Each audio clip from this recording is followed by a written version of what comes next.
So ayun mga ka-dental care, welcome to my vlog. So for today's pala guys, ay pupunta na ako sa Makati.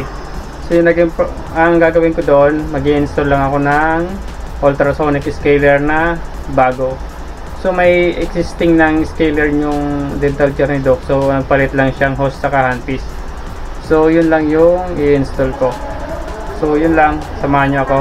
Tara! So hello guys, so pupunta na tayo doon. Pupunta tayo ng Makati. So titignan natin yung gagawin natin doon. So first time ko pala pupuntahan yun, and then ayan siya, winace ko lang yung address. Kaya pagdating ko doon, hahanapin ko siya kung saan. At hindi nga pala ako nakapag-gas kagabi. So titignan mo, baka din rin. Pero abot pa yan na gas ko. Abot pa yan, makauwi pa yan na ang uno. Ito na lang, halos kalahati na lang.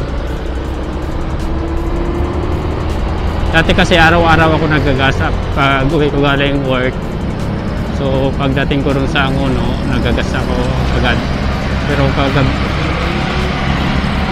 Pero paggabi medyo umuulan kasi medyo tinamad ako mag-gas kasi nakapote pa ako. So yun naman guys, kita na lang tayo doon sa location. Thank you.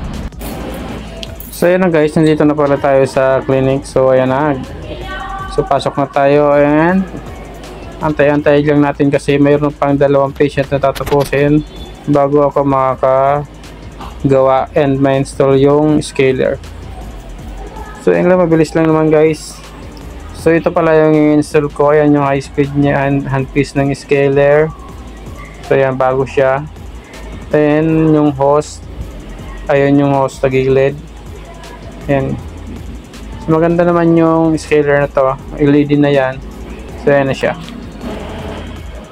So ayan guys, so ikakabit na pala natin yung scaler. So yung una yung tatanggalin nyo yung hose dun sa yung wiring dun sa board ng scaler. So may socket lang naman yon. And then ayan, putulin nyo yung mga cable tie and then ilalabas nyo lang yung hose na luma saka wire. Ayan siya, dalawa yung tatanggalin nyo yun dyan, and then dalawa rin yung ikakabit nyo. So tatanggalin nyo yung socket ng wiring saka yung hose yung para sa tubig ng scaler. So dito naman yung para sa tubig ng scaler yung, so ayan yung tatanggalin nyo mamaya, ay ngayon. Ayan siya guys, tanggalin nyo lang yan. And then pag natanggal nyo na yung sa tubig, natanggal nyo na yung sa socket dun sa board, yung wiring ng scaler. So pwede nyo lang hugutin yung luma. So ayan siya guys, natanggalan natin. Ayan. So yung mga nakatali yan, so katirin nyo lang, putulin nyo para mabunot nyo na yung luma.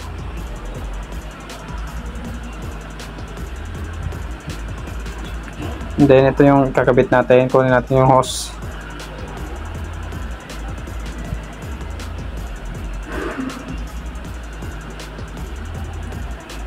Ayan guys, ito na yung pinaka hose natin na yan, wiring.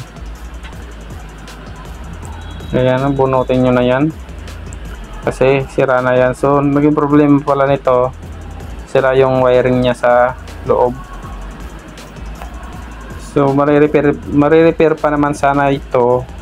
Ang problem lang, hindi na siya masyado tatagal kasi yung wiring nito malutong na, so madali na siya maputol.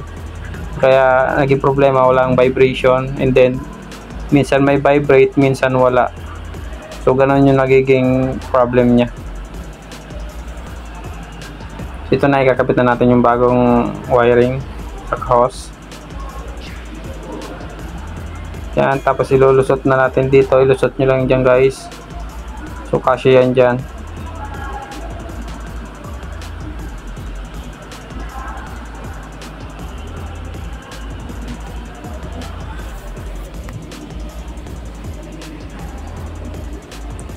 So ayan na siya, nalusot na natin. So ang ikakabit natin dyan yung hose para sa tubig, saka yung wiring. So magkapareho lang naman yan, kaya so ayan, ito muna sa tubig yung ikabit natin. So medyo masikip yan guys, so kailangan yung ibuka yung tube gamit lang kayo ng maliit na long nose, and then pasok nyo, tapos ibuka nyo yung konti para mag-fit dun sa nozzle ng regulator. Ayan siya, ayan, medyo malaki na siya. So, tapos pagpasok, kuha lang kayo ng long nose, yan lang, pwede naman kamay lang. So yan, kasi yung isang kamay ko dapat, kaso nakabidyo yung isang kamay, so yan, kaya one hand lang muna ako. So ayan na siya guys, nakabit na siya. Ang sunod, ayan, ipapasok nyo lang yung socket na yan dyan sa circuit board. Pagkatapos nyan, ayan guys, tapos na yan, gagana na ulit yan. So magte-testing naman tayo. Kunin natin yung bagong handpiece ng scaler.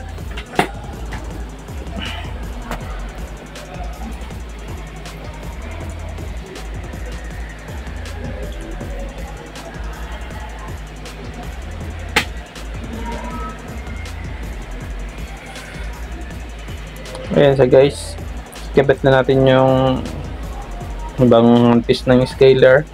Tapos testingin natin siya kung okay na siya, kung umiilaw na and may vibration.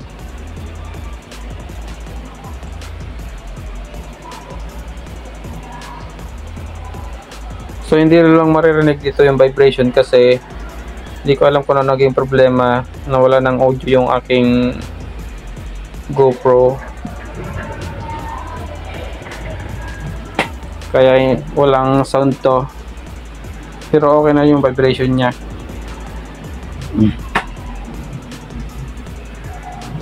Nagkakaproblema kasi itong aking camera, so nawawala ng audio, minsan mayroon, minsan wala. So yan na siya guys, okay na siya, umiilaw na din, and hindi, may vibration na yan, so goods na yan, ready to use na po, ready to use na yan for cleaning.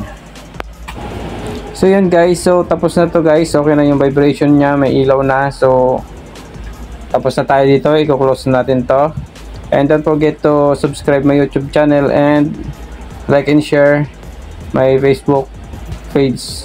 Thank you guys.